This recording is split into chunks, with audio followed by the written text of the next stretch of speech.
Before we get into this game, let's hear from Tom Brady, because that pretty much tells us everything we need to know about what happened yesterday to the defending Super Bowl champions. Tough game, good team, but we didn't obviously play the way we're capable, and I got to play better, so bad throws.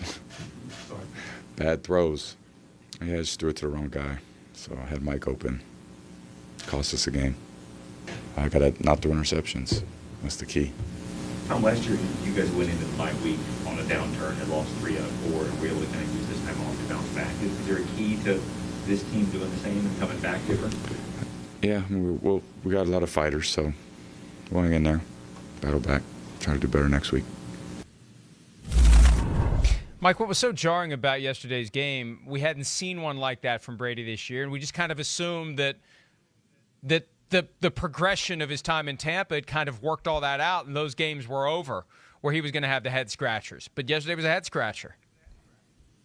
Well, it was a head scratcher, and I think, you know, we spent all this time praising Brady, which we should. He deserves that. And we have to understand, you know, at times he's going to make mistakes, and we've seen him make mistakes certainly against New Orleans before. The fumble there, kind of the double pump fumble that he had, you know, he knows he's got to hang on to that ball. That last interception, hell, he's been around long enough. He wears the hat of responsibility when he knows he shouldn't have done it. You know, the first interception, the guy falls off his coverage and breaks on this ball and picks it off. The second one, you know, again, he did. It's too deep zone, and P.J. Williams just makes a great break on the ball, and he did have Evans open. He just can't make that throw.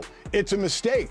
But again, even with his mistakes, you're playing a team where they lost their starting quarterback in Jameis Winston, and a backup had to come in. Now, albeit a backup who started a number of games in the NFL, in Trevor Siemian, that should be advantage Bucs. And they were not able to take advantage of it. When Brady has to have a drive and have a score, we're just so accustomed to him getting it done. Anytime a team goes ahead, you go, uh-oh, there's time on the clock for Peyton Manning, for Aaron Rodgers, for Drew Brees, for Tom Brady. And you just assume that he's going to take the team down. And you know what you find out every now and then?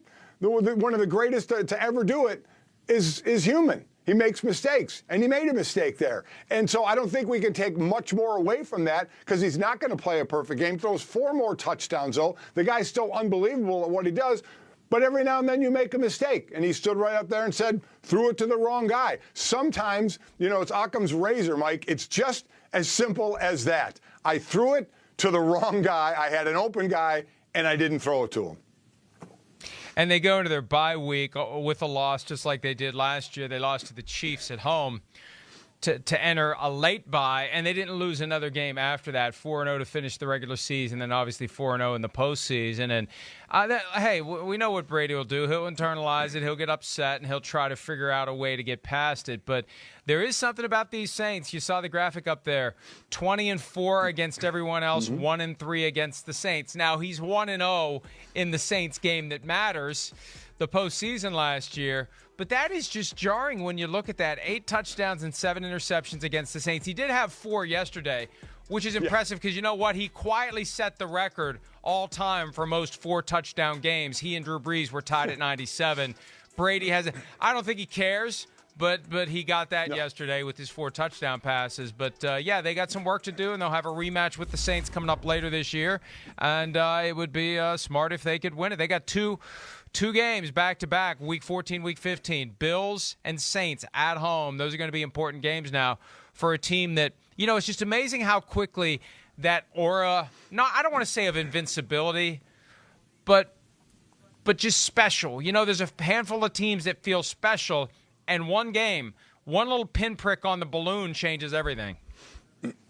So here's the thing, you know, we look at 2 teams. Look at the Super Bowl teams last year.